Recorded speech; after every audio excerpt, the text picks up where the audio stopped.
Está entrando no ar. Debate 93.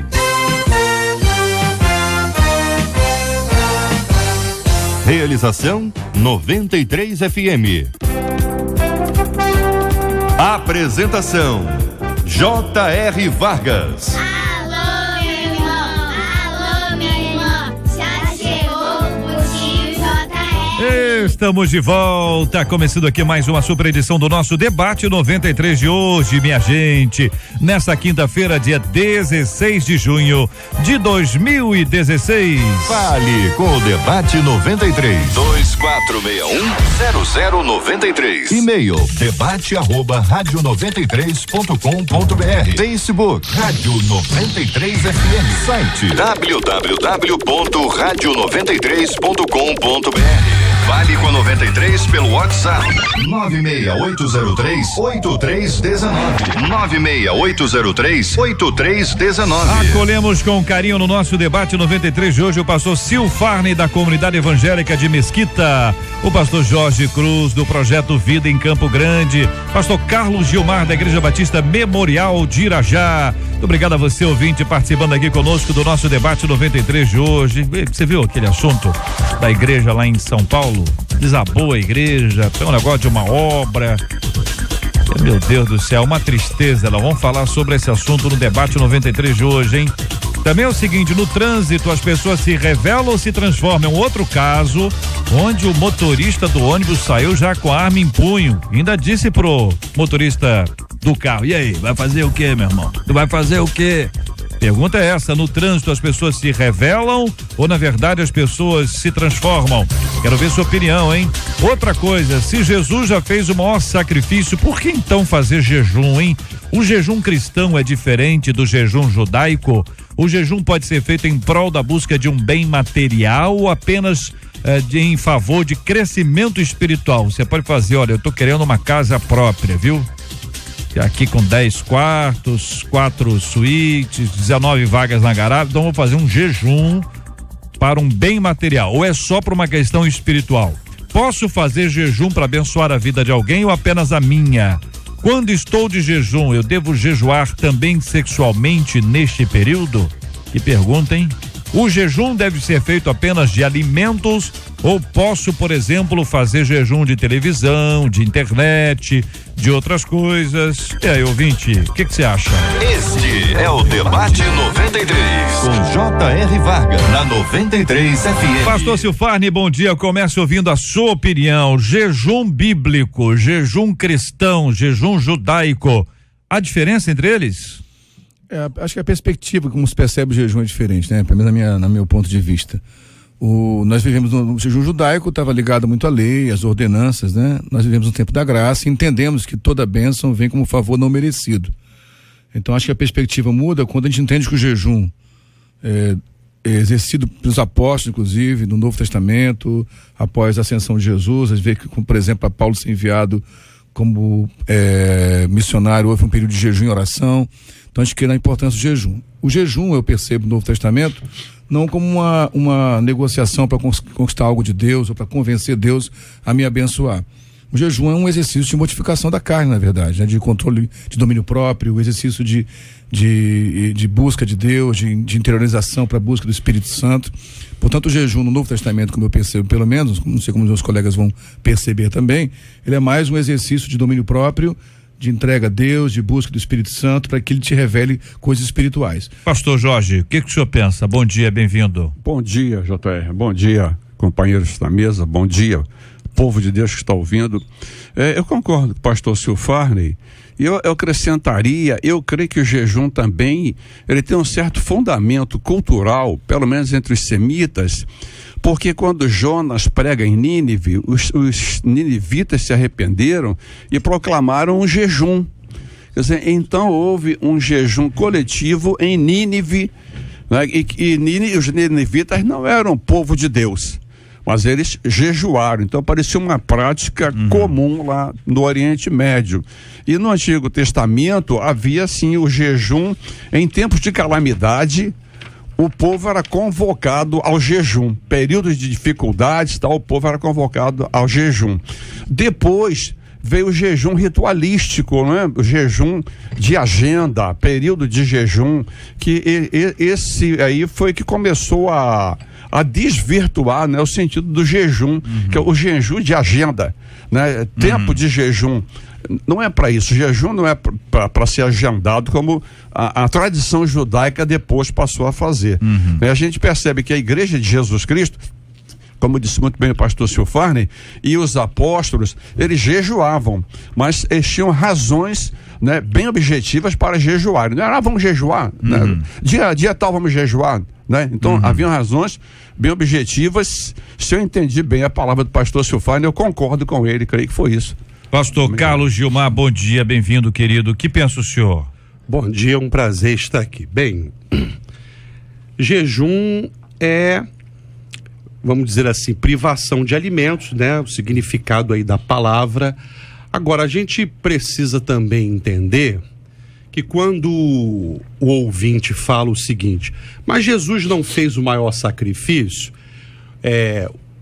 o jejum cristão não é um jejum sacrificial. Jejum e oração andam juntos. E o objetivo do jejum é focar mais em Deus, intensificar mais em Deus, se direcionar sua mente mais em Deus. Na realidade, o jejum é uma concentração, né? Onde o seu foco maior naquele momento é Deus. Eu costumo dizer, JR, que privação de alimentos sem oração, jejum sem oração, vira greve de fome. Dieta. Dieta outra coisa, porque o objetivo do jejum é esse, é você focar, tá ali com Deus, né? Intensificar sua oração ao Senhor, é um foco para aumentar sua confiança, sua fé, onde você tem um objetivo e principalmente o relacionamento intenso. Então você vai se abster daquele alimento. A questão de se abster também de outras coisas, desde o momento que aquela privação ela tem o objetivo de focar em Deus, de intensificar a sua concentração em Deus, é válido também, porque na verdade é uma separação, né? Você se separa totalmente para ficar ali focado em Deus, orando, se relacionando, cujos objetivos são vários, mas principalmente para estar em Deus. Se isso não acontecer, né? Jejum e oração, se não andarem juntos, é aquilo que eu falei anteriormente, na minha visão, isso vira greve de fome. Já o jejum judaico, o pastor aqui até falou, o jejum judaico é mais penitencial, né? Quando eles lembram de tragédias, de coisas que aconteceram, que os entristeceram, e eles ali têm aquele jejum penitencial, onde eles pedem perdão, onde eles choram, se lamentam, se arrependem e refletem também a sua história. Inclusive, como o pastor falou também, eles têm até o calendário, né? Isso. Jejum pela derrubada do primeiro templo, jejum pela derrubada do segundo templo, quer dizer, algo assim mais penitencial, quer dizer, o jejum judaico... Cerimonial também. Cerimonial, ele é muito diferente, é outro foco do jejum cristão. No tempo de Jesus, havia um jejum ritualístico, né? Tanto é que fariseus vêm e cobram dele que os discípulos não jejuavam. Ele chegou a dizer, os discípulos dos fariseus e de João Batista jejuam e os teus não. E aí Jesus coloca o jejum como se fosse motivado por tristeza. Lá em Mateus, né? Ele diz, né? É como podem estar tristes se o noivo está com eles. Haverá um dia em que o noivo partirá, então jejuarão. Então Jesus coloca mais a coisa não dentro de uma visão de jejum de calendário, mas jejuar em tempos de necessidade. E nem penitencial. Agora, o pastor, né, falou uma coisa interessante, o pastor Carlos Gilmar, que ele deve estar atento, é que no capítulo 13 de Atos, diz que a igreja de Antioquia orava e jejuava, né? E nesse período o Espírito Santo orientou, falou com eles e mandou separar Paulo e Barnabé. Então, o jejum parece que aumenta a nossa sensibilidade para as coisas de Deus. Entrando nesse assunto, pastor Jorge, eu estava pensando exatamente nisso. O texto de Mateus 9 que o senhor citou, quando Jesus falou sobre jejum da tristeza, né? Logo abaixo, é uma questão exegética, logo abaixo ele fala a questão do não colocar vinho novo em odre velho. Há quem defenda, uma das teorias, né? Como você não pode anular um texto do contexto quando se pensa em exegese, que é possível continuar falando do jejum quando fala daquilo. E alguns entendem que seria uma forma de mortificação da carne, já que a revelação de Deus não é suportada pela carne. Parte dessa perspectiva, que eu acho que faz sentido, não é de todo rejeitável, nosso corpo carnal não suporta tudo que Deus nos revela, nem mesmo nossa alma, nossa emoção, por causa das dores que vivemos. A gente sabe, de acordo com o apóstolo Paulo, que o Espírito Santo testifica ao nosso espírito que somos filhos de Deus. Toda a revelação de Deus é espiritual. Por isso eu entendo que o jejum, como o senhor disse, aí sim, eu acredito nisso sim. Se a gente quer tomar uma decisão muito grave, ministerialmente falando, talvez um período de jejum e oração, como o pastor Carlos Gilmar falou muito bem, jejum tem que ser seguido de oração, ajuda você a perceber melhor que o Espírito Santo revela ao teu espírito. Então essa é a proposta que eu entendo principal do jejum do Novo Testamento. Pastor Manassés Brito já está conosco aqui no estúdio da 93 FM, a quem nós saudamos com a paz do Senhor, damos aí um bom dia. Pastor Manassés, até agora a nossa constatação aqui, ouvindo os queridos debatedores, é que o jejum promove o crescimento espiritual. E um dos seus objetivos é dar uma intimidade tamanha com Deus a ponto de nós identificarmos claramente a vontade de Deus para esse assunto, aquele outro assunto. Embora isto seja verdade, foi exatamente aqui, estou sintetizando o que os amigos disseram aqui anteriormente, muita gente faz jejum em busca de alguma coisa material. Estou jejuando porque eu quero ter a casa própria, estou jejuando, jejum não está economizando, mas jejuando vai. E aí, pastor Manassés? Pois é, eu quero cumprimentá-lo e os demais debatedores com a gloriosa e bendita paz do Senhor Jesus Cristo e os nossos ouvintes também. Me atendo ao texto da pessoa que fez a pergunta, ela tem uma grande dificuldade porque ela confunde jejum com sacrifício, e o jejum bíblico não é sacrifício, tá? No Antigo Testamento, o jejum, ele tinha alguns objetivos, e eu digo assim com minhas palavras bem vulgares, era moeda de troca mesmo, era moeda no Antigo Testamento. Existia inclusive o dia da expiação, que era um dia decretado para fazer jejum para pagar pecados. Nós estamos no Antigo Testamento, na lei, nós não estamos na graça. Jesus não havia morrido e os meios dados por Deus e pelos profetas para que o povo se aproximasse de Deus e tivesse seus pecados perdoados era o jejum. Então, tinha o jejum de tristeza, Juízes 21, jejum para a confissão de pecados, segundo Samuel 12:1, buscar ao Senhor, aí tinha que jejuar para buscar ao Senhor. Então, no Antigo Testamento, então quem está nos ouvindo agora, comece a trabalhar da seguinte maneira: jejum no Antigo Testamento tem uma finalidade, no Novo Testamento tem outra finalidade. O jejum é bíblico, mas Jesus, então, aí chegamos no Novo Testamento, ele começa a organizar a coisa. O jejum, os fariseus, que eram os líderes do culto religioso judeu, já haviam transformado o jejum num ritual e até num espetáculo. O dia do jejum, tá aquela festa, jejum. Jesus começou a cortar isso, falou: olha, jejum é algo muito particular entre você e Deus. O jejum, na realidade, ele é um meio para se alcançar a santificação. O jejum visa consagração. Então eu me separo do alimento, das coisas, oro a Deus e começo a me consagrar para me santificar, né? E isso pode demorar meia hora, 2, 3, 5, 6 horas, o tempo depende do organismo de cada um. Não existe na Bíblia tempo determinado para se fazer jejum. Cada um, os jejuns que tem estão por aí. E agora, uma coisa muito importante que eu quero dizer para os irmãos nesta hora é que, veja, não existe jejum com tempo determinado. E outra coisa, o jejum hoje não é moeda de troca. O jejum é para buscar a consagração e que é o meio de chegar à santificação. E mais nada. Não jejue para conseguir emprego, jejue para derrubar o vizinho do lado que ficou zangado com ele. Nada disso funciona, né? Você jejua, vamos mandar os missionários para o campo. Jejuamos, oramos e mandamos para o campo. Consagração, apresentação ao Senhor. Então o jejum hoje é algo muito simples, não é dieta, tal. E eu quero já dar uma pincelada, não sei se vai dar tempo, porque nós temos outro tema, jejum de Coca-Cola e televisão, isso não é jejum. Mas isso é brincadeira, isso é disciplina, isso são limites que nós colocamos em nós, uma palhaçada que alguns, desculpa o termo palhaçada, realmente, eu sou meio grosso, perdão, irmãos, perdão, mas realmente é uma invenção. Jejum é abstenção de alimentos, tá no dicionário, é só ler qualquer um e vai saber. Agora, tem um ouvinte nossa perguntando: estou fazendo jejum em prol do meu esposo para ele parar de fumar e para que as vendas aumentem em meu trabalho. Tá correto? Tá errado, tá de acordo com o Antigo Testamento.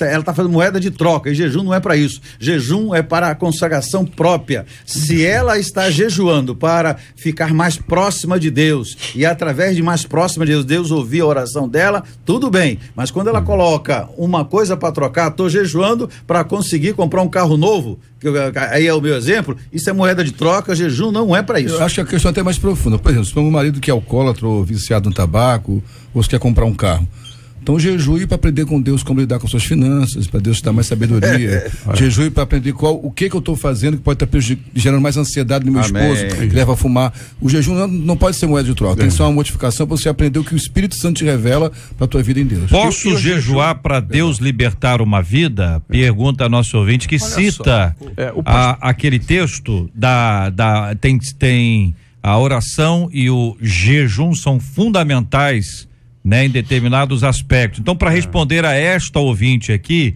pergunto: posso jejuar para libertar uma vida? Olha aqui, só, Jesus fala, né, quando expulsou o demônio daquele menino, que os discípulos perguntam: por que nós não expulsamos? Ele disse: essa casta só sai com oração e jejum. Quer dizer, é o que o pastor Manassés falou, para fortalecimento espiritual, e o pastor Gilmar também. Aí nós estamos, né, caminhando juntos. Agora, uma coisa perigosa, né, e que o pastor aqui até falou, né, de uma maneira bem enfática, é que muitas vezes a gente troca o nome de Jesus por práticas. Né? Se ela quer um milagre, ore em nome de Jesus, porque Jesus, né, ele disse, né, pedi tudo o que quiseres em meu nome e eu farei. Então nós estamos deixando esse nome glorioso, né? Pastor saudou no glorioso nome de Jesus, na gloriosa paz. Então nós estamos deixando o nome de Jesus de lado e fazendo prática para alcançar as coisas. Então o jejum é para isso. Agora, para libertar a vida, expulsar demônio, aí sim, porque a pessoa está se fortalecendo espiritualmente. Deixa eu colocar um outro lado aqui para ver se a gente consegue entender o ponto de vista de outros irmãos, né? Por exemplo, o ouvinte faz aqui dizendo o seguinte: olha, sou viciado em Facebook, então vou me abster do Facebook. Então, se você, deixa eu exemplificar, uma pessoa é viciada em Facebook, então ela disse: olha, eu sou viciado, vou fazer jejum de Facebook, no período que eu usava o Facebook, eu só vou usar agora o Instagram. Você tá entendendo? Não, tá trocando 6 por meia dúzia, tá entendendo? Ou seja, quando você troca isso por algo. Agora a questão é o seguinte: olha, no tempo em que eu ficava no Facebook, eu fiz a conta ali, eu fico ali 3 horas por dia no Facebook. Dando um exemplo, eu vou pegar para ler a palavra, eu vou fazer uma lista de oração e eu vou me dedicar ao jejum. Tô colocando aqui, ela está fazendo o jejum do Facebook, tá certo? Mas ela não está fazendo o jejum do Facebook dentro da perspectiva da troca. Ela está reaproveitando o tempo dela para dedicar esse tempo ao seu comprometimento espiritual. Tá dando para entender? É isso que eu chamo Tem de diferença ou não? É disciplina. É disciplina. É tudo uma questão de conceito. Por exemplo, no início aqui da minha falação, eu disse que quando o ouvinte falou que Jesus já tinha feito sacrifício, eu entendi, e ele está certo, o jejum não é sacrifício, não é penitencial.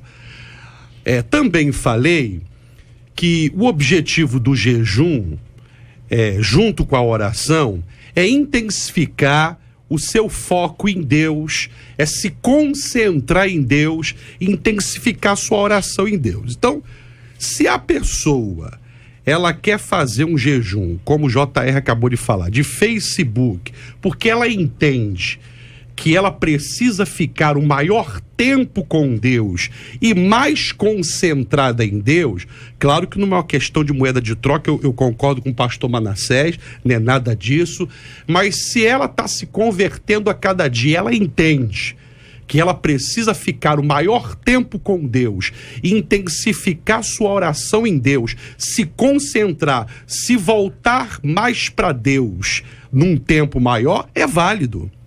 Né? É válido porque ela está se separando de coisas que têm atrapalhado a sua comunhão. Agora, de coisas que têm válido, mas atrapalhado. veja só, eu só queria deixar uma coisa bem clara. Vou na nutricionista e ela diz: pastor, vai perder a barriga, o senhor tem que parar de comer pão. Fazer jejum de pão. O senhor está dando um exemplo? Estou dando um exemplo, né? Tá. Aconteceu comigo. Não, o senhor está contando o testemunho, então. Ainda me deu um livro, né? Sobre pão, eu não li o livro até hoje, desse tamanho assim, né? Os males toda hora, do pão. toda hora que o senhor olha a capa, te dá uma fome, né? Nem olho. Mas olha só, o que acontece? Eu vou estar jejuando? Eu não vou estar jejuando, gente. Eu estou fazendo uma disciplina alimentar. Porque eu entendo o jejum, nos termos bíblicos, algo que visa consagração. Agora, pastor Manassés, um ouvinte nosso e traz uma palavra aí com base muito no que o senhor disse anteriormente. Vamos ver o que vocês acham aqui da conclusão que faz o ouvinte. Do ponto de vista que o jejum é para foco em Deus e não é sacrificial, qual seria seu real valor, visto que não precisaria passar fome para focar em Deus? Posso passar um tempo me alimentando normalmente, orando e meditando nas coisas de cima. Diante das explicações dadas aí, não vejo a necessidade de jejum.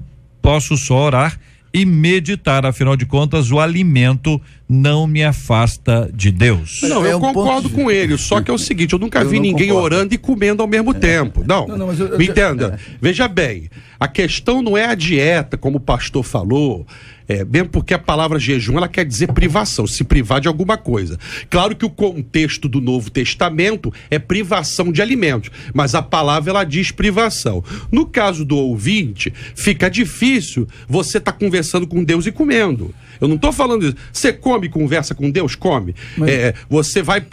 Você se reserva para uma oração e leva lá um lanchinho e vai comendo e orando? É complicado. É isso que eu quero dizer. Eu tenho mais um... Acaba sendo que jejum e oração andam juntos mesmo, porque você se priva para ficar com Deus. Não é a questão de não comer que vai fazer o efeito, é a privação de alguma coisa para estar com Deus. Eu queria apresentar uma resposta desse nosso ouvinte. No meu ponto de vista, esses pastores vão concordar comigo. Por que é importante o jejum? Porque o jejum, o alimentar-se, o comer, né, faz parte da necessidade básica de sobrevivência, né? É um instinto de sobrevivência. Todo animal racional ou irracional, no caso racional o homem, com fome, come, a não ser que não tenha alimento, seja privado do alimento. Agora, o ser humano é o único ser animal que, com fome, sendo a fome instinto de sobrevivência, que a fome só vem porque houve um desequilíbrio homeostático, então o organismo perde algum nutriente. O único animal que não come, mesmo tendo alimento, estando com fome, é o ser humano, ou por dieta ou por jejum. E qual é a importância do jejum? Na minha perspectiva, você passa uma mensagem para sua carne, para os seus instintos naturais, que foram contaminados pelo pecado, você não me domina. Se eu sou capaz de controlar a própria fome para entregar isso a Deus em oração, eu posso controlar os instintos meus também. Isso como uma metáfora. E você, ao mesmo tempo, o não comer durante um período longo te leva a um estado pequeno de depressão, porque a tua alma fica abatida. E você passa a mensagem para a alma. A alma está abatida, mas meu espírito está fortalecido. Então eu entendo que o jejum também é didático, quando você abre mão de prazeres naturais de sobrevivência para consagrar um tempo para Deus. Você passa a mensagem para você mesmo. Como alguém que faz exercício, passa a mensagem, o jejum é um exercício de aprendizado e, finalmente, de domínio próprio. Se eu sou capaz de dominar isso, eu posso dominar outros instintos. Dois exemplos bíblicos, exemplos fantásticos. Jesus de Nazaré, JC. Ele ia se confrontar com Satanás e o que Jesus faz? Ele programa, né? Ele programa uma dieta. Amigo do JCN. Ele faz uma dieta, uma programação de dieta alimentar que nós chamamos de jejum e a Bíblia toda chama de jejum. 40 dias. Aí eu pergunto pro nosso ouvinte lá, eu chamo de jejum ou não chamo de jejum esse período que Jesus disse que é jejum? Ele fez isso porque era necessário ou estava de brincadeira? Ele queria mostrar a pessoa? Não, vamos falar. Imagino que ele deve ter tomado água. Eu creio no jejum parcial, até porque o nosso organismo, ele estava com o organismo humano, ele não estava santificado, né? Ali com o corpo glorioso, ele deve ter tomado água, mas fez isso que o Silfarne falou aqui. Pastor, desculpa eu chamar de Silfarne. Muito bem. Esse nome artístico é um problema sério. Fez aquilo que ele falou. Ele estava se concentrando, porque, gente, comer é um prazer. Comer é um prazer, né? E você elimina. Não, o segundo exemplo. Por que o filho pródigo voltou para casa do pai, gente? Por causa do jejum. Ele não tinha o que comer, ele estava comendo lá o sincromo, que é terrível. Jejum ou fome? Ele voltou porque estava com fome. Fome. Há um princípio de Santo Anselmo de Cantuária que eu adotei para mim. Eu não entendo para crer, eu creio para entender. Na palavra de Deus há alguns princípios que não são princípios de razão, são princípios de fé. E esses princípios de fé, eles são aceitos pela fé, né? Pastor perguntou por que razão Jesus jejuaria 40 dias. Havia necessidade? Racionalmente não, mas no campo da fé sim, porque ele ia começar o ministério dele, estava se preparando para o ministério. Então o que é princípio de fé não cabe questionamento, ou a gente crê ou não crê, entende? Então e com relação ao jejum de outras coisas, pastor Carlos Gilmar citou, eu creio que a gente pode até usar como figura de linguagem, né? Estou jejuando de Facebook, estou jejuando de televisão, como uma figura de linguagem, porque a rigor, jejum é realmente abstinência de alimento, de comida, né? A pessoa quando diz assim, por exemplo, vários ouvintes citando, estou jejuando pela minha filha, casamento, cura, libertação, enfim, trazem vários exemplos nessa linha, dizendo estou jejuando para isso. Então, vamos tentar de forma objetiva esclarecer isso para os nossos ouvintes para que haja entendimento segundo a compreensão que vocês quatro têm sobre esse assunto. O jejum é um fortalecimento espiritual, ele produz intimidade, ele produz sensibilidade espiritual.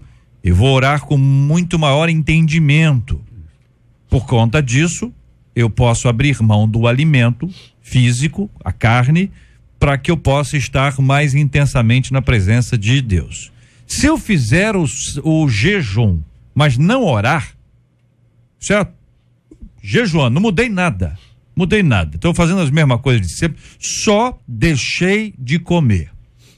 Pode dar a impressão que é um sacrifício, portanto, é alguma coisa que vira uma moeda de troca.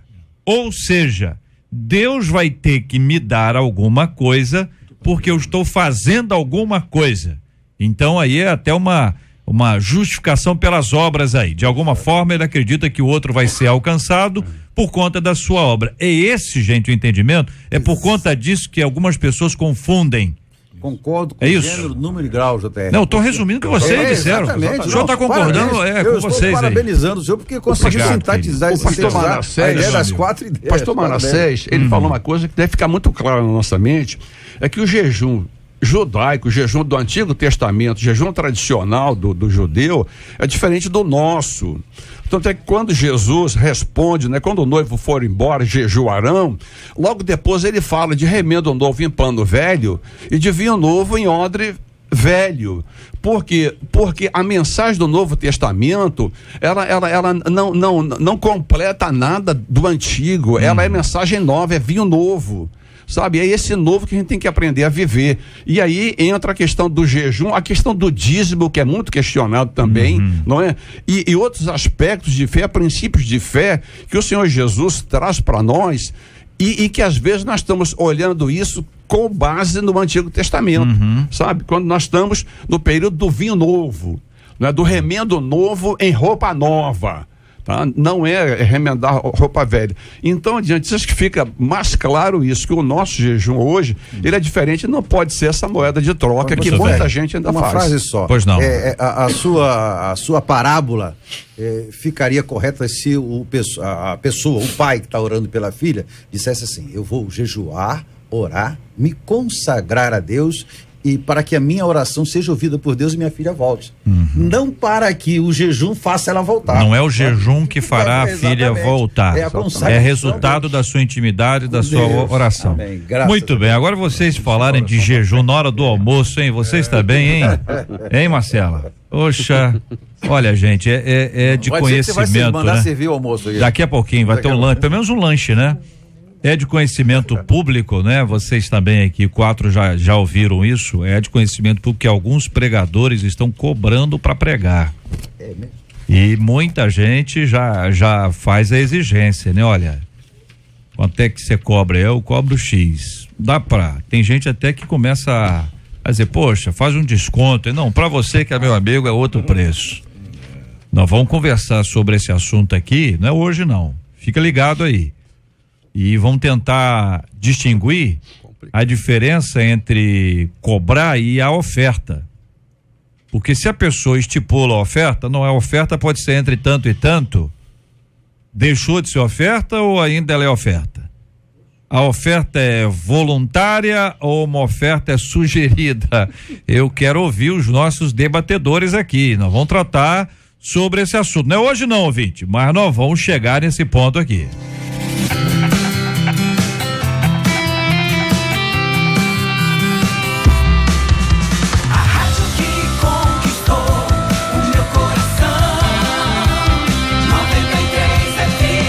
Olha aqui uma tristeza, hein? Templo de uma Assembleia de Deus desabou na tarde de ontem, na região de Diadema, na Grande São Paulo. 2 homens que estavam soterrados foram retirados dos escombros por volta das 3h20 da madrugada. Uma mulher ainda não foi encontrada. Será que ainda não foi? Agora, nesse momento? Puxa vida. Dá uma olhada lá. Cães farejadores participam das buscas. O acidente aconteceu por volta das 15 horas e, de acordo com relatos, entre 10 e 15 pessoas estavam participando de um culto no horário do desabamento.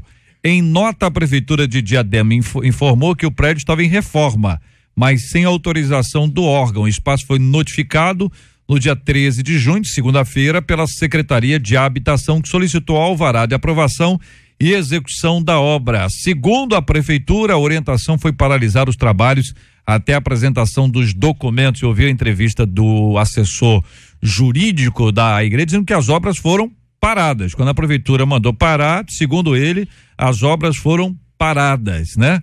Você já se sentiu inseguro quanto ao templo da sua igreja ou de alguma igreja que você foi? Você olhou e falou, que rachadura é aquela? O que é aquilo ali? O que está acontecendo naquele espaço ali? Já se sentiu assim? Você se preocupa com a estrutura física da sua igreja? Já observou, já procurou ver, já se prontificou a ajudar? Sua igreja costuma passar por revisões de segurança? E aí, meus queridos debatedores, nossos ouvintes vão opinar, mas eu quero iniciar ouvindo-os sobre esse assunto. Eu gostaria de dar um depoimento. Eu passei por essa experiência. Eu, quando fui pastor da Catedral Metodista, a gente estava num culto lá muito bom, a equipe de louvor tocando bem, a gente estava lá cantando, dançando, né? Um culto bem avivado, né? Eu diria até um culto bem carismático. E eu senti que o chão trepidou, porque a catedral está sob estrutura, né? Que o subsolo é o salão social. Quando eu senti o chão tremer... E não era espiritual esse tremor. Eu levantei, não era a estrutura, estava tremendo. Não era espiritual. Eu levantei, peguei o engenheiro da igreja, o irmão Abiné, e falei, Abiné, vem cá comigo. E descemos ao subsolo e falei, olha isso aqui aguenta o que está acontecendo lá em cima? Porque essa igreja foi construída no tempo em que os metodistas eram comportados. Agora estamos dançando, pulando aí, não. Eu estou preocupado porque eu senti tremor lá em cima. Aí ele olhou coluna por coluna, olhou o teto, pastor, fica tranquilo, que isso aqui está seguro. Aí eu digo, amém. Aí eu voltei, fui cantar e pular também. Então era espiritual, né? Graças a Deus. Igual no livro de Atos, não tem uma igreja que tremeu lá? Tremeu. Mas então, muitas vezes, nós construímos templos que não estão preparados para os cultos que nós queremos fazer. Não é? E às vezes a gente faz um culto barulhento, como a igreja já desabou, porque o culto, aquele culto bem animado, né? Isso bem não é a primeira vez. Entendeu? Aqui Exato. parece um bairro pobre, né? Pela região ali, mas já aconteceu no centro de São Paulo, numa igreja grande aí, e caiu tudo mesmo, e houve várias mortes, né? Caiu o teto, laje, tudo, numa região, talvez a obra antiga. E acontece a outros que não saem na mídia.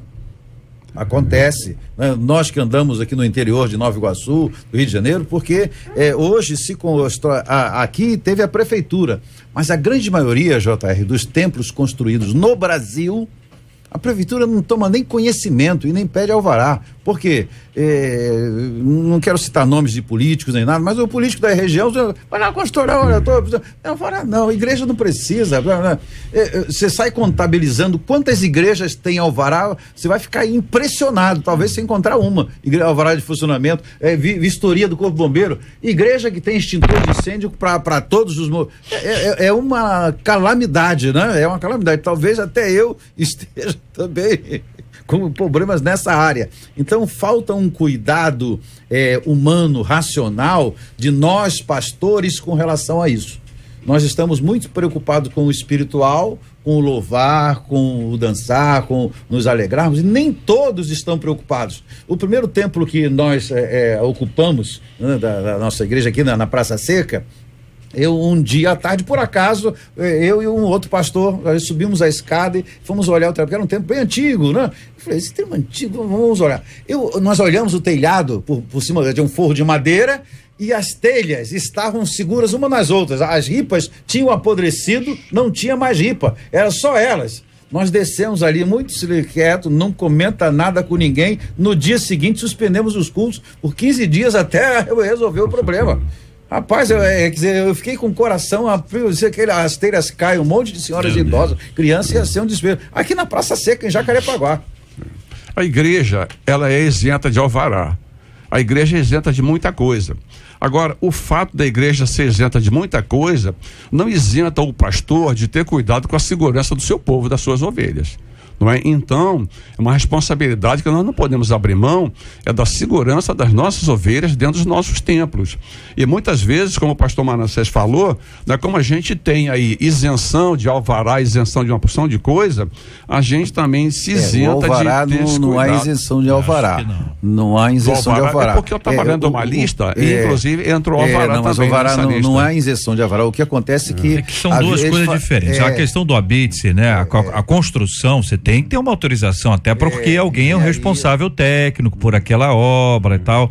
E aí você precisa de um acompanhamento. Tem coisas, por exemplo, são feitas por especialistas, né? Isso. Você vai no médico porque o médico é especialista, o mecânico é um especialista, né? A cozinheira é uma especialista, o policial é um especialista, o construtor, ele tem que ser um especialista. Especialista naquele tipo de construção. Nem todo médico atende a todo paciente, nem toda cozinheira cozinha qualquer tipo de alimento, nem todo policial atende a toda necessidade de segurança. Então, a construção de uma igreja, ela é precedida por um projeto, e tem um projeto básico, tem o projeto completo, que tem toda a estrutura, que vai ser feito, você tem um planejamento de construção. Aí depois, quando você vê quanto é que custa, aí começa, não, então vamos trocar essa ripa aqui pelo não sei o que lá, vamos trocar essa telha pelo não sei o que lá, e aí começa uma troca aqui, que aí poderia produzir. Nesta igreja em Diadema, segundo os relatos jornalísticos, o objetivo era construir um estacionamento no subsolo. Mexeram no subsolo. Esta é uma questão. Quando caiu aquele prédio no centro do Rio, um edifício inteiro, tudo que se falou naquela época foi que havia uma obra em tal lugar, que o prédio não tinha estrutura para aquele tipo de obra. Então as coisas não são tão simples assim, né? É necessário que você tenha um cuidado enorme com isso, porque está todo mundo em risco. Além disso, a igreja hoje tem que ter isolamento de som. Isso. Antigamente a igreja tinha um alto-falante para fora. Lembra disso, pastor Manassés?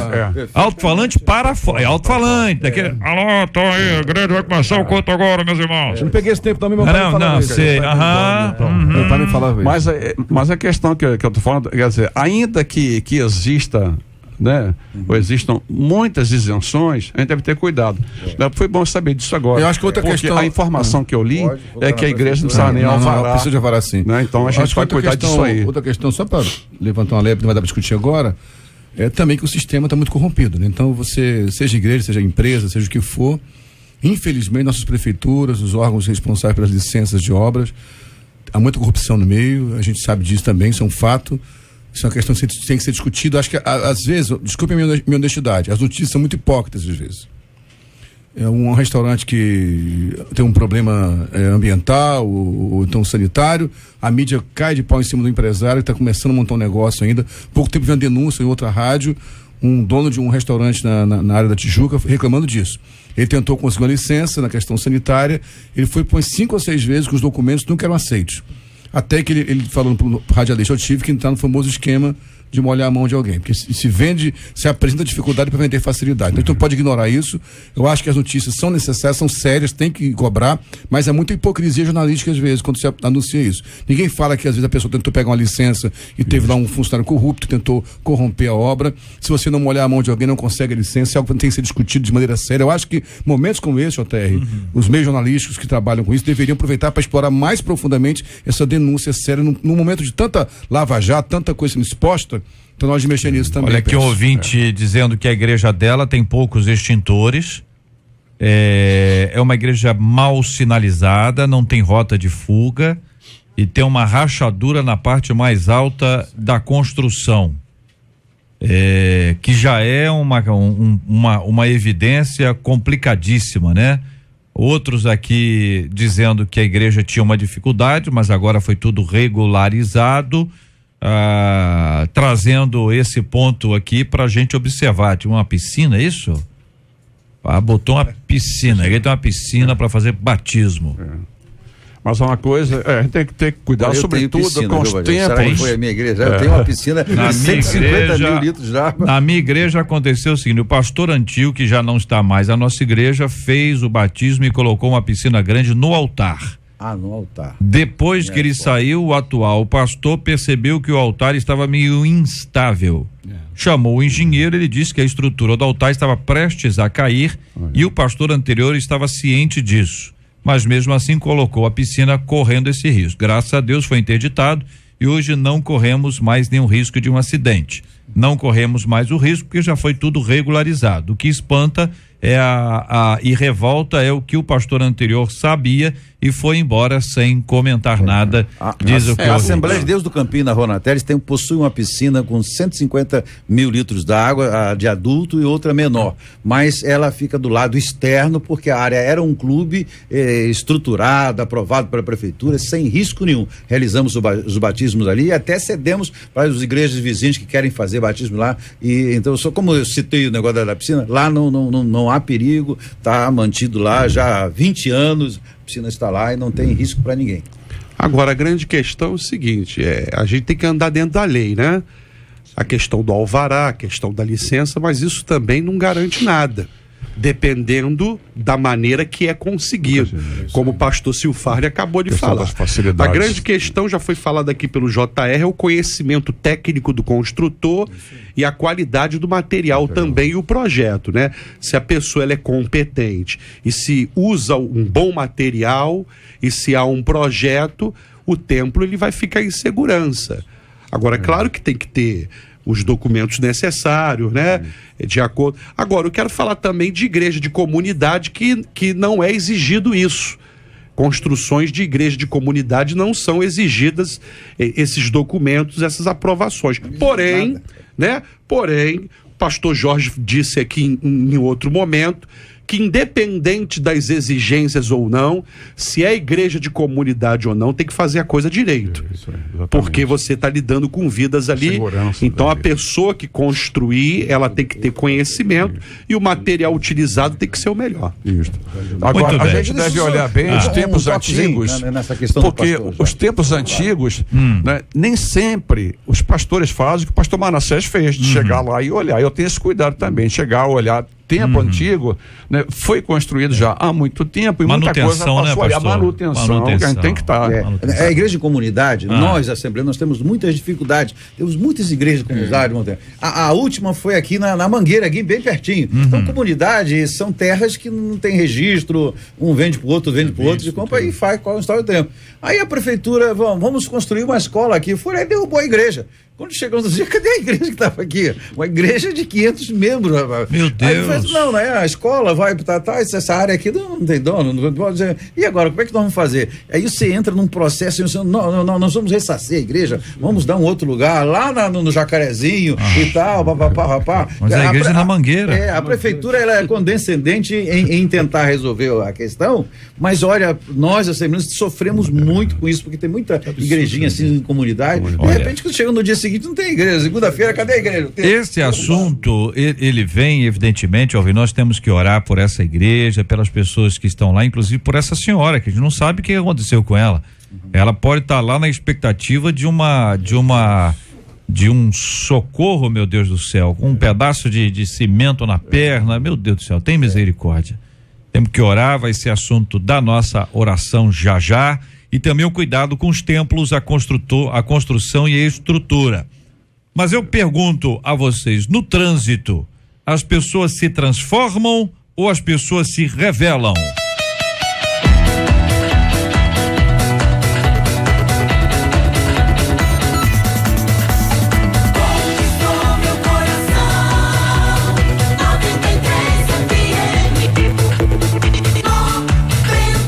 Estudante de 20 anos registrou na polícia uma queixa contra o motorista de ônibus da linha 393 Bangu Centro, que o ameaçou com uma arma após um acidente de trânsito. Segundo o rapaz, que pediu para ter a identidade preservada, o homem uniformizado saltou do coletivo e, sem que tivesse ocorrido qualquer discussão, apontou uma arma em sua direção e disse: "E aí, vai fazer o quê?" Depois pegou a chave do carro do estudante e seguiu viagem no ônibus. Ele quase encostou a arma na minha cabeça. Parecia muito nervoso. Várias pessoas que estavam no ponto viram. Fiquei chocado com o que ele fez. O estudante disse ser uma pessoa calma, que nunca se envolveu em brigas de trânsito e alegou que só denunciou o caso para não deixar uma pessoa assim impune. Você já passou por uma experiência assim? Na sua opinião, no trânsito, as pessoas se revelam ou se transformam? Como manter a calma, demonstrar o fruto do espírito e não perder a cabeça no trânsito? JR, a questão de se transformar e se revelar, na minha visão, nesse contexto, se torna a mesma coisa. Eu acho que o grande segredo aí é aquilo que a Bíblia diz: não deixe a sua ira até o pôr do sol, né? A questão aí é a ira, é o equilíbrio. As pessoas do trânsito, elas estão muito nervosas e as pessoas se iram. Tem que ter mais calma, porque isso ocasiona morte, né? A pessoa, ela pode ser muito bem tranquilona, ela não está se revelando nem se transformando, mas todo mundo tem o seu momento de ira, todo mundo tem o seu momento de insatisfação, de aborrecimento. É nesse momento que você tem que ter controle. Ou esse motorista, né? Ele já estava mal intencionado, é um cara iracundo, vamos dizer assim, já está armado, está mal intencionado. Motorista de coletivo andar armado por causa de quê? Não é polícia? Então, não é verdade?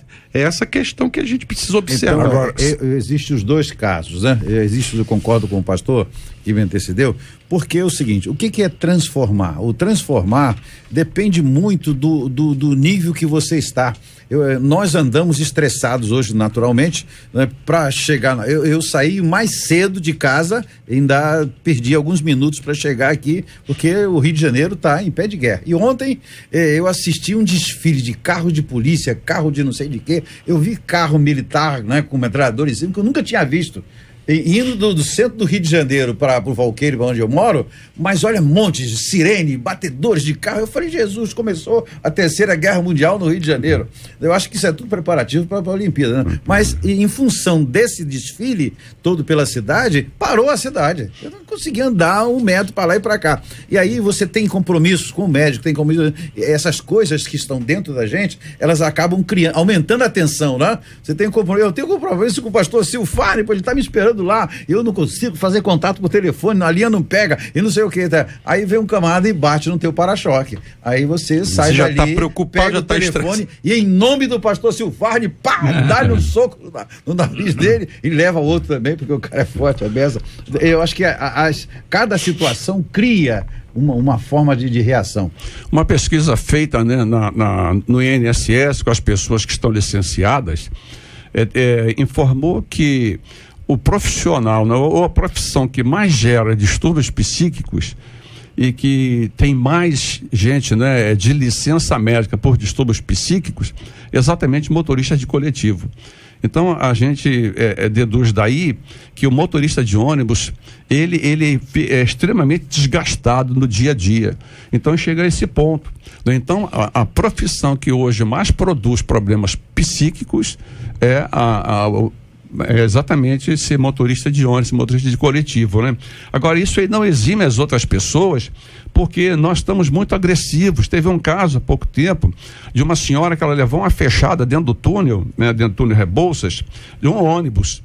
E com o impacto, ela perdeu o neném. Ela estava grávida, ela perdeu o neném. E ela anotou o número do ônibus, tá? E depois que ela se recuperou, ela foi ao ponto final, procurou saber quem era o motorista e mandou bala nele, matou o motorista. Quer dizer, então a gente vê que esse estresse, ele está chegando, né? Está atingindo as pessoas mais tranquilas. Agora, uma coisa que precisava ver era a mudança. Por exemplo, nos Estados Unidos, o indivíduo, ele é olhado para tudo pela sua carteira de motorista, pela drive license. Você vai fazer qualquer coisa, te pedem a tua carteira de motorista, para abrir conta no banco, comprar qualquer coisa, porque a carteira de motorista revela quem é o cidadão, tá? Se ele tem pontos ou não tem, ali revela quem é ele. Então eles trabalham dessa maneira. Então as pessoas lá procuram ser muito ordeiras no trânsito, porque senão ela prejudica muito a vida pessoal dela. Agora aqui a gente vê crimes de trânsito, né? E as pessoas estão impunes. O indivíduo dirige embriagado, mata as pessoas na calçada e continua dirigindo. Então a impunidade está muito grande e isso está gerando tudo isso aqui. Eu creio que as duas coisas acontecem. As pessoas se revelam e também se transformam. Tem uma frase que, eu não lembro o filósofo exatamente, mas o Frei Beto usa muito, dizendo que o poder, né, não corrompe, o poder revela. E parece ser coisas distintas, mas estão juntas, né? Na verdade, o trânsito revela muito poder, né? Poder de passar na frente do outro, poder de ser agressivo. Também há muita pesquisa apontando que a violência se tornou uma epidemia, epidemiológico, né? Nós vamos perceber a violência, a epidemia violenta que existe hoje.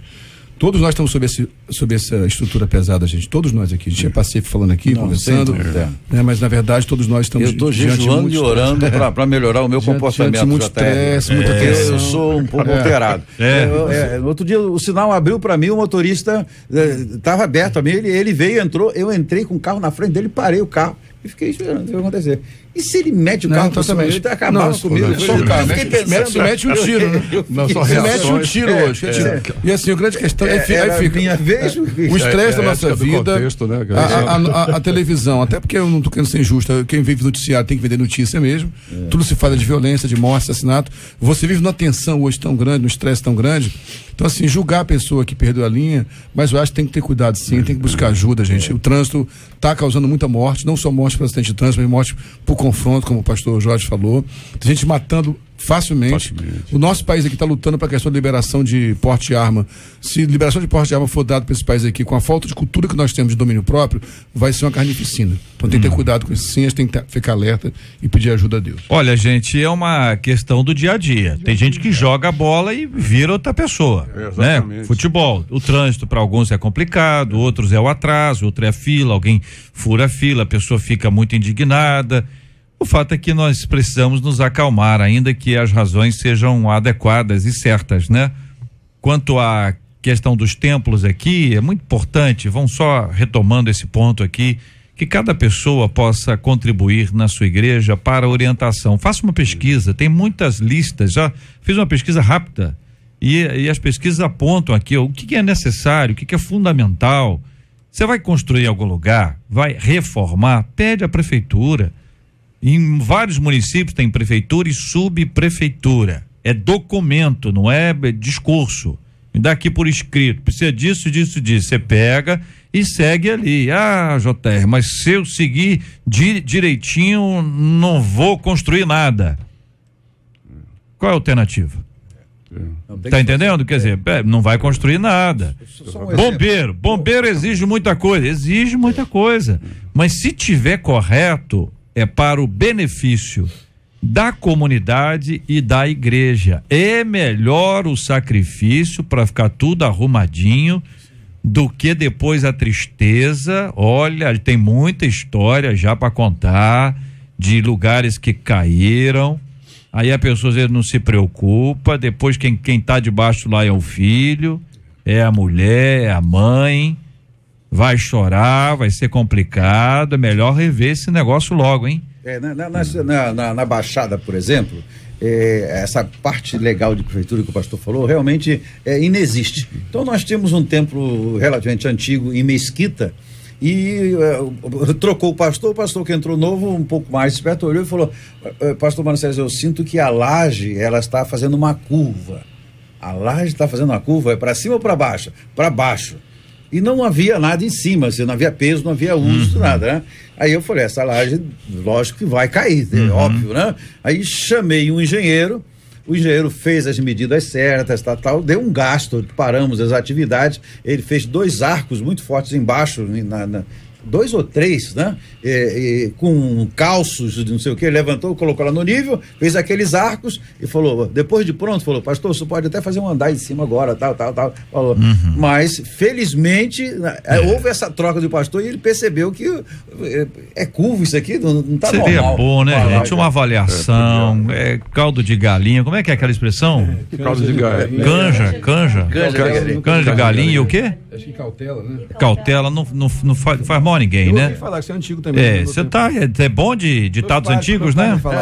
Entendi. Então vamos ter aí essas informações, vamos buscar essas orientações e vamos encontrar o lugar adequado para a gente ter e para que a gente não tenha nenhum tipo de dificuldade, pelo amor de Deus. E vamos orar agora, minha gente, pela igreja lá de Diadema, vamos apresentar este assunto diante de Deus em oração também.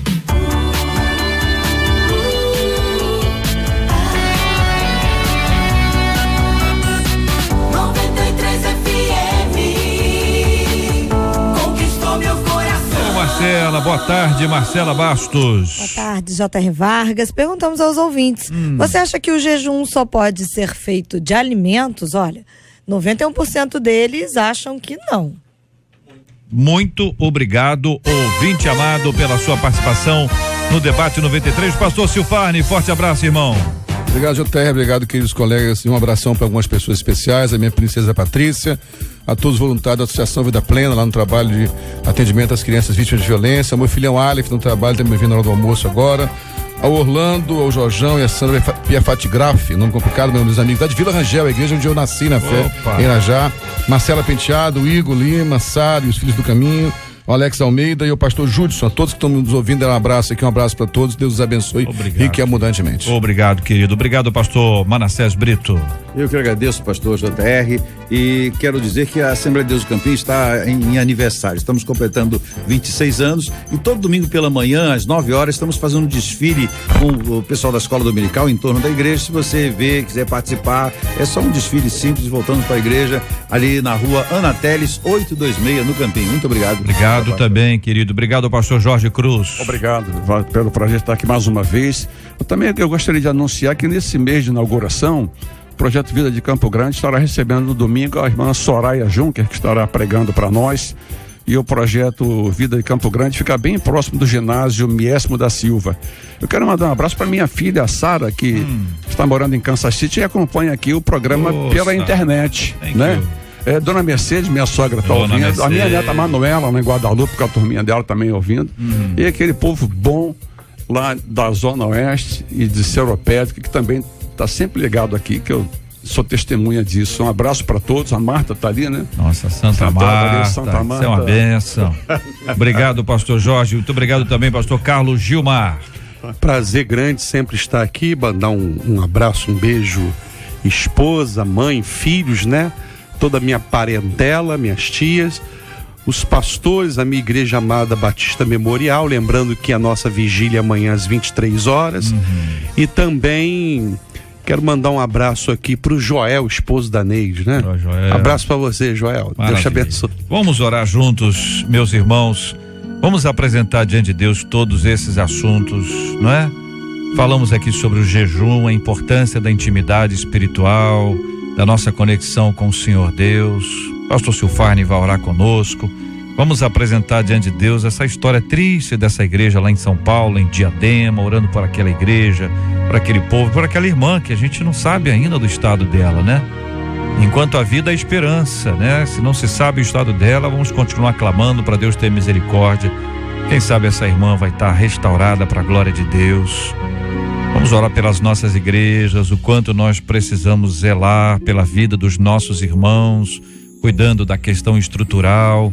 Vamos orar pelas pessoas no trânsito que acabam se revoltando, gente que briga, meu Deus, isso é muita tristeza. Vamos orar também pela cura dos enfermos e pelo consolo aos corações enlutados, como temos feito todos os dias, em nome de Jesus. Oremos. Pai querido, te agradecemos por mais uma vez termos a oportunidade preciosa de comunicar tua palavra e os teus princípios a tantas pessoas através do rádio. Nós oramos, ó Pai, pelo assunto do jejum, que pessoas realmente entendam o propósito de jejuar, que nosso povo seja esclarecido nisso e jejuem da maneira cristã, buscando a aproximação do Senhor e crescimento espiritual. Oramos por essa questão do trânsito, Pai. Há muita gente realmente sofrendo essa epidemia da violência. Eu peço para alguém que está ouvindo esse rádio no carro agora mesmo, está ouvindo esse debate, talvez no trânsito tumultuado da nossa cidade do Rio de Janeiro, nosso grande Rio. Ó Deus, traga paz no trânsito, eu te peço misericórdia, nos dá domínio próprio nessa área também, Senhor. Talvez precisamos jejuar para aprender a ter domínio próprio no trânsito também, Senhor. Oramos também pelos nossos irmãos da Assembleia de Deus de Diadema, pelos pastores.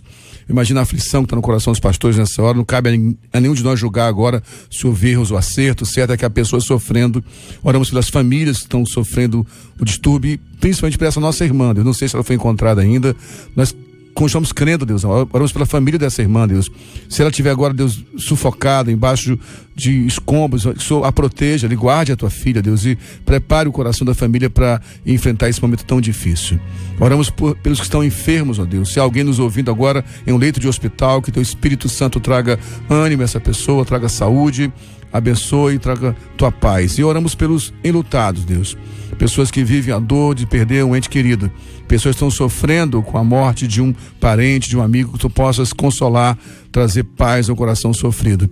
Agradecemos por esse tempo e abençoamos nosso país em o nome de Jesus. Amém. Que Deus te abençoe.